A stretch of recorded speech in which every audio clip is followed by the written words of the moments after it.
Hi there, and welcome to Real Estate Divas. Today we're going to be talking about market conditions with our lovely guest, Juli Pitra, and we'll be right back right after this.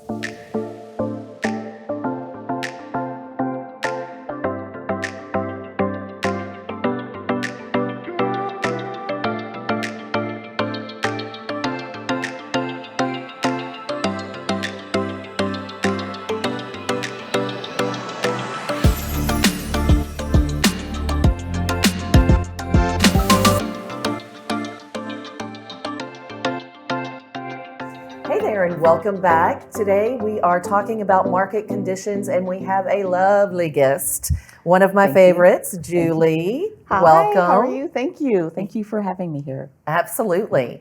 So we're talking about how things are changing out there. I mean, there's been a shift in the market, and I know that everybody's feeling it in one way, shape, or form. And you've been in this for a while. Yes. Like the two of us. Mm-hmm. Not as long as you guys have, but I'm catching up. We're old, so you know. Not as old as I am. But it's not just market conditions that are affecting, buyers and sellers. It's also as investors. So we're going to kind of hit both of those, categories as far as, how it's affecting investors, and are we shifting our exit strategies slightly, or what? And what you are counseling your students to do. Because, and this is the whole thing, I mean, people don't realize, you focus on one type of investing. Like the last couple of years, flips were it, right? I mean, if you could be flipping houses, you should be. But now that everything is now pivoting very severely, I didn't think it was going to be that severe, but, it seems like we had overnight, all of a sudden demand dries up. Yeah. And so how do you pivot? And so we need to talk about that as well. So what are you seeing? Well, on the investor side, I'm definitely seeing a slowdown in people who are flipping, being able to sell those houses quickly. And I'm also seeing that some of them don't have, secondary and tertiary exit strategies for if that house doesn't sell for what they thought it would sell for in the time period they wanted to sell. So going into it, I think you should look at different strategies. I also think you need to stay on top of the analytics of your deal. Do your stress testing. What if this stays on market longer? What if my costs go higher? Do your what if analysis before you sign on the dotted line. That helps. Well, and I mean, investors have been overpaying for property, Yes, and they have. able to get away with it. Haven't really had to look at, because it could appreciate within the 2 months that you're doing your rehab, that now I'm listing the house $15,000 more than what it started out as. So even if I bought it, instead of doing 70 or 75% of ARV minus repairs, I always thought anybody who went over 80% was crazy. But I know of investors who did 85 and 90% of ARV deals, and then they had it for 6 months, and then all of a sudden made money. They made money. So, and those people who got started in the last couple of years, I think are going to be the ones that are hardest hit with the reality of the situation. Well, the reality of being in this game a long time is you have to know why you're in it, and you have to have goals. And what I tell people is like, my goals might not be the same as yours, but I need to understand yours in order to be able to help you. Are you income focused? Are you trying to live on the money you're making from your real estate activities? Or are you trying to grow your net worth? Or are you trying to do more of a tax mediation asset protection strategy? You go about those things differently. I answered yes to like all of those questions. Well, but which one is the primary? Exactly. So if you're focused on income, then that cash flow is important. And so if something doesn't sell for what it's supposed to in a short amount of time, you're impacted very severely compared to someone who's a buy and hold investor and just wants to see that appreciation. I've been told oftentimes by mentors, real estate is forgiving in the long term, but it'll kick your butt in the short term if you're not careful. So that's why I think you need to know why you're doing it. And a lot of people don't take the time to do that groundwork. Why are you doing what you're doing? Well, and not only that, one thing that we've discussed multiple times is a lot of investors, especially in this market, they don't, really in any market, they don't treat it like a business, and they don't know their daily cost. They don't break it down. They don't know. What is your daily hold? Yeah. That is my first question I ask every new real estate investor. You're working on a flip, you're working on a project. How much does it cost you just to have the joy to own that property per day? Exactly. Yes. And so that right there, not knowing those numbers, not having that clear in your head, and being able to say, okay, then we need this much out of it. When you don't do that work and you don't stay on top of it and analyze those deals properly, that's where it'll really get you. And especially now that things have kind of softened. Oh, and I think, because I was on a panel with some very smart people back in maybe February, March. And, one in particular, she was so rosy on her outlook. And I ran into her this past weekend and she said, I had no idea that my flip would come down and it would be inflation that takes us out of the game. Yeah. And she's just like, yeah, we're going to end up losing money on it. And she's Because- like, and I go, you were all rainbows, all rainbows and sunshine. And that was 6 months ago. Yeah. So, it's crazy, the transition. The market will do that. It'll turn on you, and you have to be prepared for that. And when you're in it for a while, you're like, yeah, it's not going to stay like this. I don't know exactly when, but it's going to. And I don't know what's going to take it down. Yep. I think most people know how badly I lost in 2008. And, I still have PTSD from 2008. But in 2007, when I was being asked, so what do you think Texas is going to do? And I just said, We're fine. we're awesome. I'm like, we've got all of these companies moving. We have jobs. We have so many people who want to be here. We're still affordable. We're still affordable. We have so many things that California, New York, Florida, it's going to happen elsewhere. It won't come here. And a year later, boy, was I wrong. And, it's just shocking that, how fast it can change. And I'm like, oh, everybody's silly. Why is everybody slowing down, not buying, slowing down on buying? Yeah, I overbought. Got caught holding like 8 flips. Really? Okay. Okay. You're like, okay. I was unaware of that one. Yeah. Oh no. Anybody who tells you and they'll go, oh yeah, she's great at investing. I don't think she's ever lost. Oh, I've lost tons. Well, we've talked a number of times about how much I've lost and why I've lost. One of the things, if you have a good financial partner, they'll help you stress test your portfolio.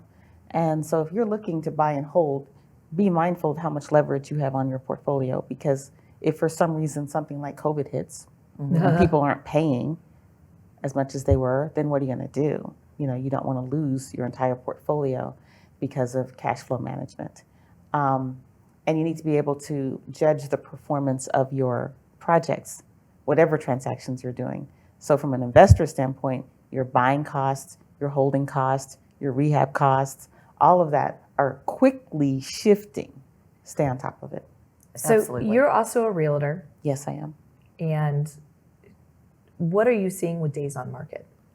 Ooh, they went from this and they just jumped up They really seemingly did. overnight. Yeah, they really Seemingly did. overnight. And I'm seeing rental concessions. So in apartment buildings, which I hadn't seen for a while. So I'm seeing that Rental they're trying. concessions. Yeah, so they're like, oh, get a free month's rent or get a free move-in. They're offering things now with rental concessions. And we're seeing price reductions on leases.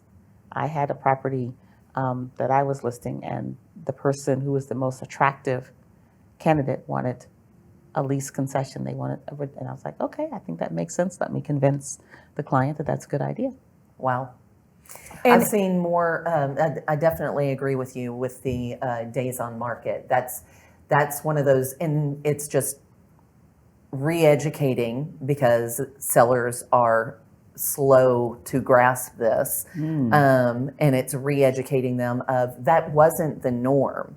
That was an exceptional period of time that had never happened before. We had never seen that in the 20 years that I've been doing this. I had never seen that before. And so that's not the norm. That just it was the exception to the norm. Now we're getting back to more of a normal days on market. But I mean, I have clients freaking out after 1 week of being on the market and we don't have 50 offers. What do you mean? What do you mean? Do we need to drop like $25,000? And I was like, that's not the first go-to. Like let's just, you need to know that it's going to be a few weeks before we probably get an acceptable offer, and that's okay. Don't panic, But we're also going to probably do a seller concession. We're probably going to have to do repairs if you're not willing to do a seller concession. Like all of these things. Whereas 6 months ago, we want you to fix these things. Nope. We'll go with and we'll go with pay another buyer. $20,000 over. Yeah. Yeah. Well, I'd like to be able to take the opportunity to say this. If you have a capable real estate professional on your team, listen to them. Yes. Listen to them. I am in the middle of two different situations. One where I'm trying to help the sellers understand, and one where I'm trying to help the buyer talk to the seller. It's like, look, 35 days ago, 40 days ago, that was an entirely different situation.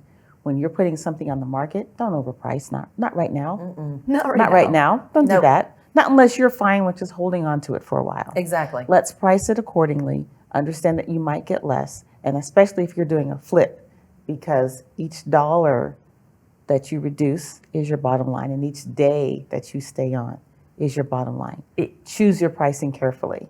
Exactly. And then If it's an investment and it's a flip, I mean, if you know that it costs you, just say $200 a day for every day that you have that property, starting at some ridiculously high price and stepping down from there is not. The other problem is for a buyer like me coming around, I can smell blood in the water. yes. All of a sudden I see something on there for 90 days. And I'm like, oh, look at all of these price reductions. I'm like, I'm just going to come in $100,000 under that.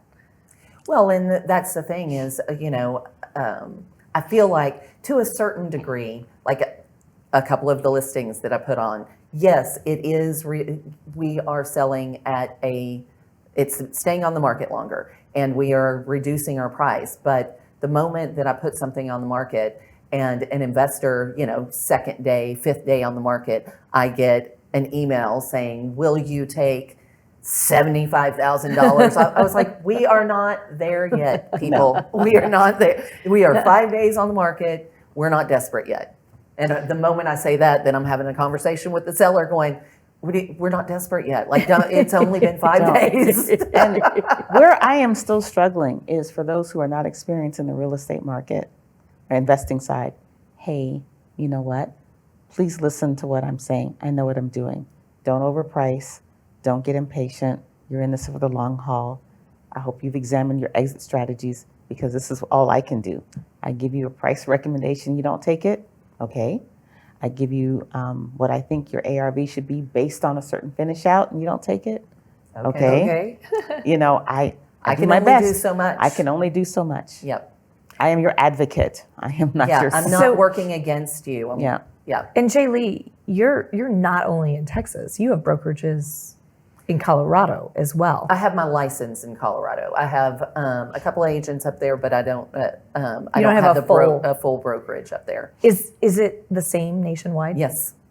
Okay. Yes. I actually have a client that's up in Colorado, and we were just having this conversation yesterday because of the rates. Because that's another thing, that the buyers there's not as many buyers out there shopping, because now they're like, oh my gosh, the rates are going up, and I'm thinking, I'm having to reassure a lot of buyers that are out there that it's okay. Like, this was still a good rate prior to this minimal, like almost free money rates that were out there. Yeah. It's still a good rate. And then the prices went just like this. Yes. But now, let's wait for the prices to come down. Down a bit, and then that'll even out. I mean, I remember when we got started, 7% was free money.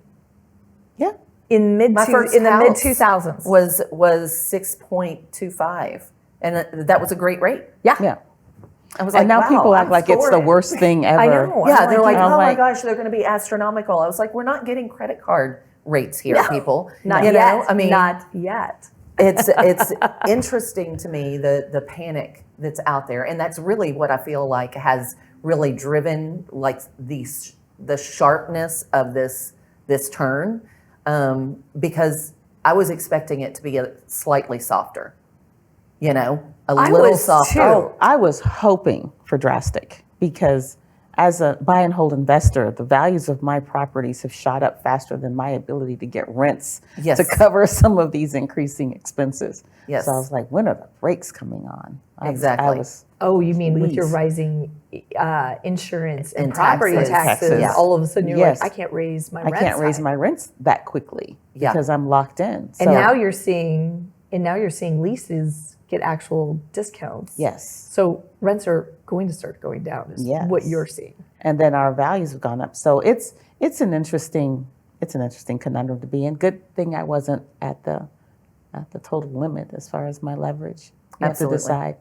And one of the things that I think in a changing market is you need to be able to evaluate a project and figure out its IRR, its internal rate of return, so you can compare it to what else you're looking to invest in or compare it to just holding on to your money.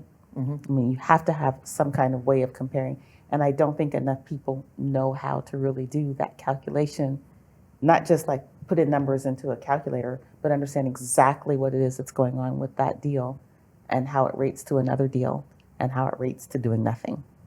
Well, and then how does That's a good point. how does the IRR change now that, because when people were doing deals, planning out those deals 6 months ago, that IRR is no longer valid.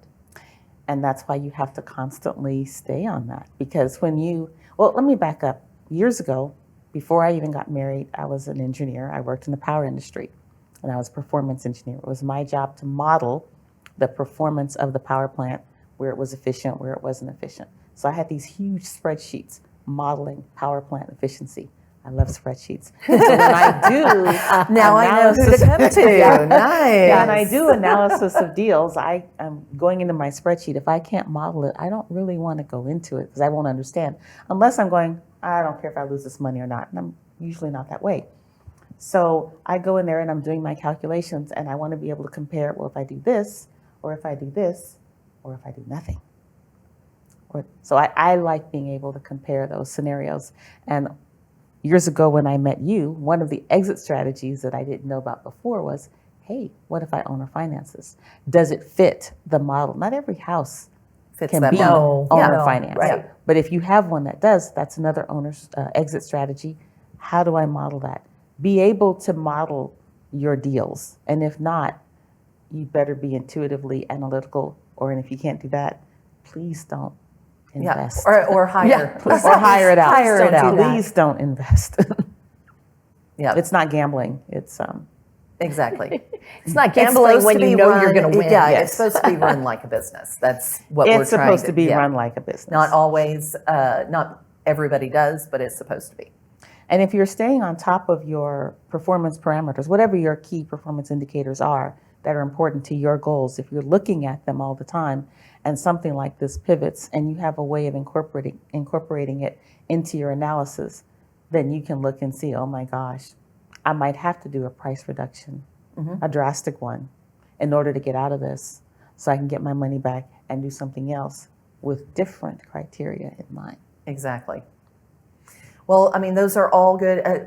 We're seeing how that, I know, how it affects both sides, the retail side and the investment side, and it affects both sides differently at the same time. But again, I don't know how many times we've talked about it, learn to pivot, explore other exit strategies. It's important, in this industry, it's important if you want to have the staying power, because things change. And like we just got through talking about, flips may not be the deal anymore. If that's strictly your business, then you need to pivot, because right now things are changing. I think that there's always a time to buy and hold and always a time to flip. Yes. You just have to be able to identify the deal with changing circumstances. Well, Absolutely. and the people that I feel bad for, anybody who was in that $1 million plus, box because you're not going to go owner finance something like that. But if you are down, I mean, it's hard to find a $150,000 house even, in North Texas. But, once you're, well, I know, stretching it, right. But it's still finding that affordable house that you could make money and try to flip, but then maybe end up owner financing it. Because you're just not going to owner finance to a wide pool of buyers at like that high price point. Unless you know where to look for them. I mean, there are people, like I realize now I have done such a good job with legally mediating my taxes that I could not afford to buy my house. Wow. Yeah. I couldn't qualify, put it that way. I couldn't qualify right. to buy my house. So I would be someone like me would be looking for creative financing because I don't mind paying more on the interest rate because look at what I'm making with my investments. So, and you need to be able to phrase that to people. Right. Which I would say not every realtor in North I Texas would say. knows how to phrase that particular conversation. Yeah. Well, they don't know enough about the whole strategy. No, and what they do know, they think is illegal, or I know. So It's an education. it's an education. Absolutely. Well, I mean, I think just in general, people just need to, you guys out there watching, y'all just need to, be aware of what's going on in our market. Don't get scared. I mean, there's Don't be always a afraid. deal. There's always a deal. Always a deal. There's always a way to make money in real estate. And for the buyers and sellers out there that are on the retail side, this is not panic mode. We are not in panic mode at this point, even though No, I'm buying, you're buying. Yeah. I'm buying. Yeah, this everyone's is- buying. It's just strange to me, the amount of people that are just panicking. But I think that's out of the fear mongering that they hear on TV, and then Well, they're also- everybody has short-term memory. They don't remember what happened 15 years ago, or what interest rates were. Yes, when 7% was great. I think my Yeah. first loan, it was commercial. It was a commercial loan on it, but I think it was 9.5% was the floor, and then it went up to it was adjusting all the time because it's commercial, and so it hit 12 at one point. And I did last year, I guess in 2021, I did do a lot of refinancing. Yeah. Right. I did a lot of them. So, and I think that was good. Now I'm locked in for 30 years on Yeah. those. At 3%. Well, it was a little higher because it was a little Refis. higher but that's That's pretty about good four. for It's an still investor loan. Yeah. Yeah, I'm like, it's ridiculous. yeah. And then I was able to get some cash out, so it helped with my reserves. Now, am I looking to refinance right now? Yeah, if it makes sense. Yeah. If you've got a good lender partner that can help you understand, what that cash flow is. And sometimes on these investor loans, there's early payment penalties. So you have to take that into account if you're going to think, I'll do this for now and then I'll do it again later. And there are always ways to get done what you want to get done as long as you're willing to think outside of the box Yes. that Yes. the herd is going toward. Yes. Exactly. Well, Thanks for sharing your insight on the investor side of things. I And feel like I said much. Did I say much? yes, Yeah. absolutely, absolutely. Well, the investor side and the realtor side, because she is a realtor as well. I am a realtor. The one guidance I guess I could give is if you're looking to sell, please know where you're going.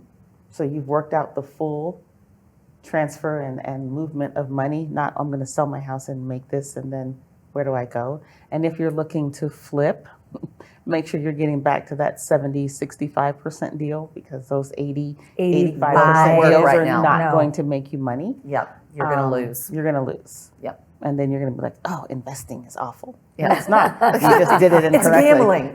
It's gambling. Nobody can, and I've heard people say, nobody can make money in this industry. And I was like, well, I just happen to know people that do make money. that do. Have made The difference between the ones that are making money and the ones that aren't is, they stay on top of their analytics. They're strategic. They're buying right. They're buying right. Yep. They're knowledgeable. You're treating it They're like treating a it like a business. business. There we go. Well, thanks again for joining Thank you. us. Thank We you. I always have a appreciate good it. time with you Yeah. guys. And tell everybody how to get a hold of you or where to find you. Okay, so my name is Juli Pitra. I'm going to spell that. It's Pitra, and my Juli has no E. And you can reach me at 214-284-0632. If you text, if you call, I may not answer.